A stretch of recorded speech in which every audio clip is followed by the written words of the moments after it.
Hello, for another edition of Spirit Sing here, whiskey reviews. Now today, I'm excited about today. Why?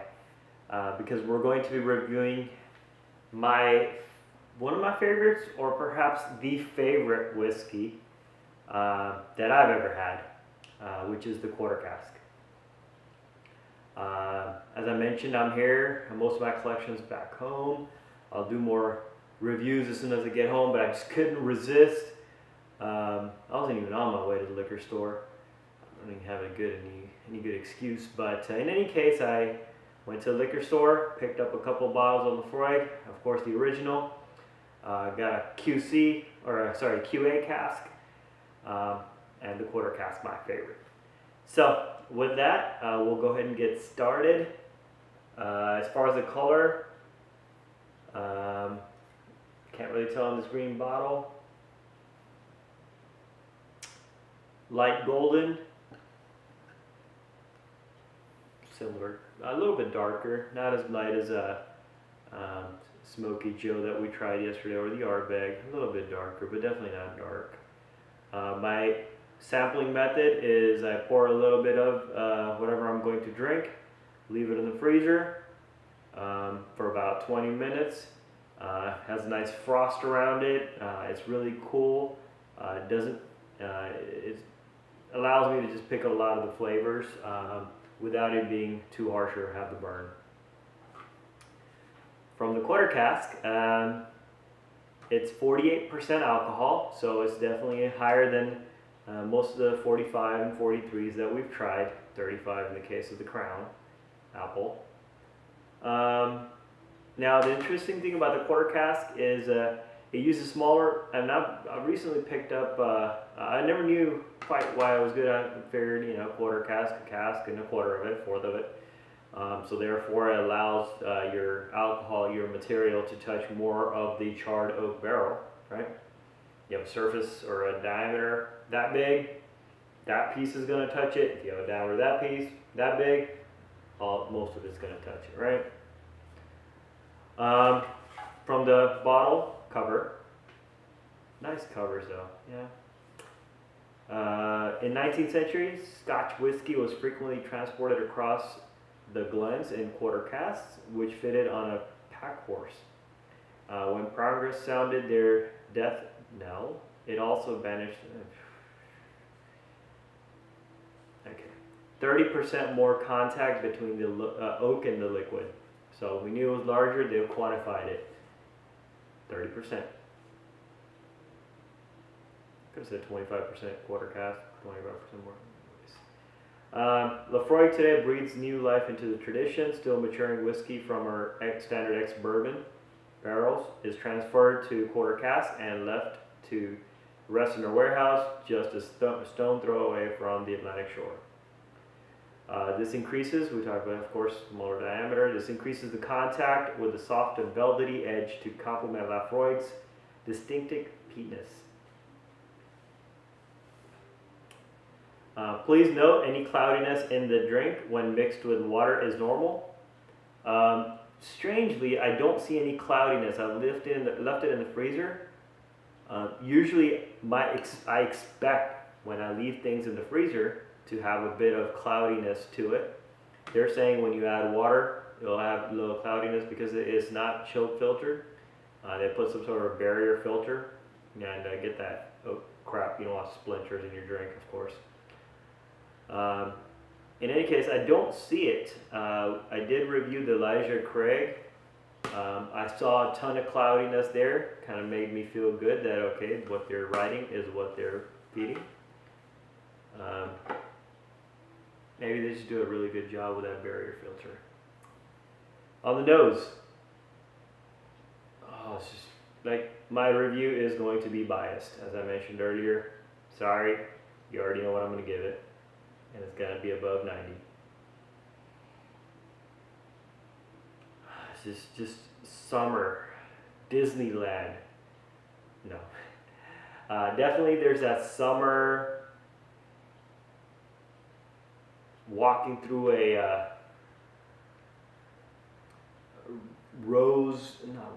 maybe a flower garden. Nice barbecue in the back.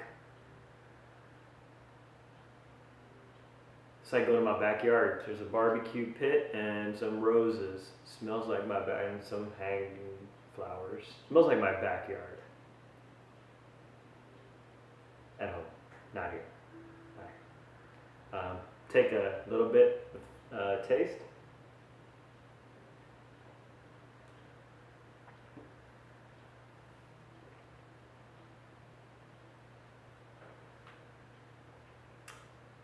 The best whiskey I have ever had.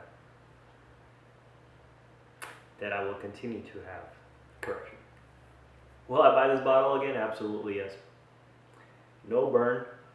It is a little higher concentration, so there is a little bit of heat. The peat is there. The smokiness is there. The same characteristics from triple wood that we talked about. The Ardbeg, different from the Ardbeg. Our Ardbeg is very, very citrusy. This is not. This is, I would say, sweeter. Strange. And apart from the triple wood now, it felt like they took the character down, they smoked the peatiness down a notch. Maybe they just took some of the bad batches of the quarter cask and all the other Laphroaigs and said, you know what do we do with this stuff? Let's stick it in a sherry cask and see what happens. On the other hand, this looks like it was selected. It's absolutely delicious. You have more to talk more.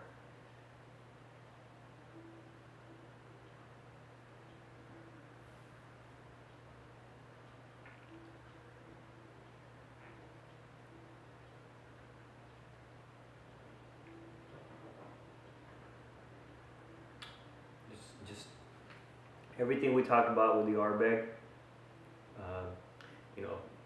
great, goes great with your barbecue.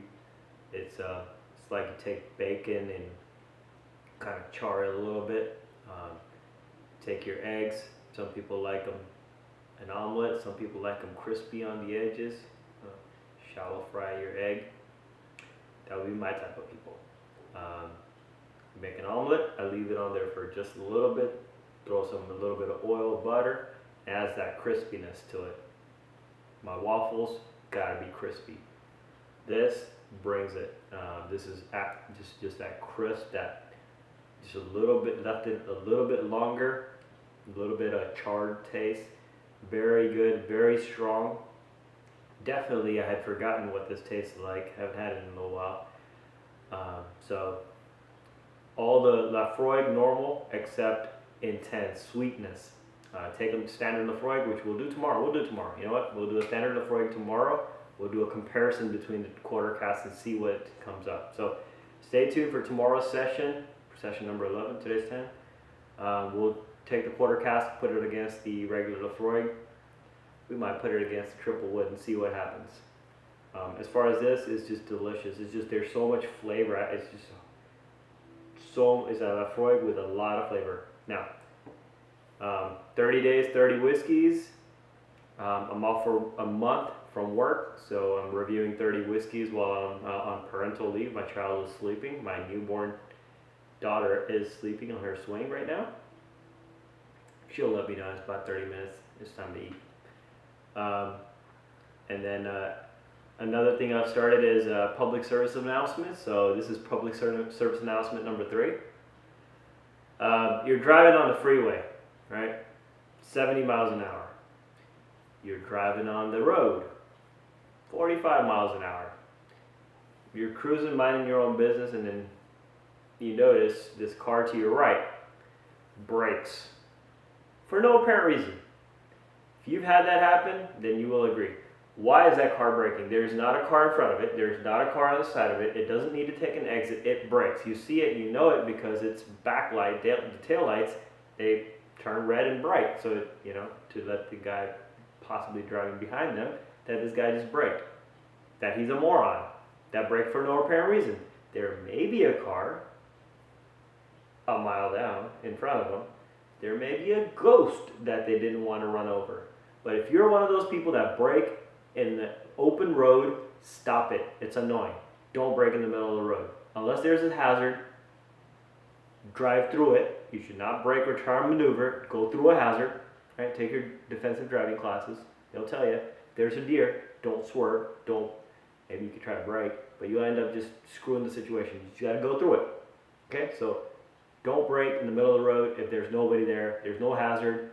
Just because you may have thought you were going too fast. Decelerate if you're thinking you're going too fast. Right? You see a police officer, stop. Don't brake. You're probably not going that fast if you're in the right lane here in the United States. Okay? Speed limit 65.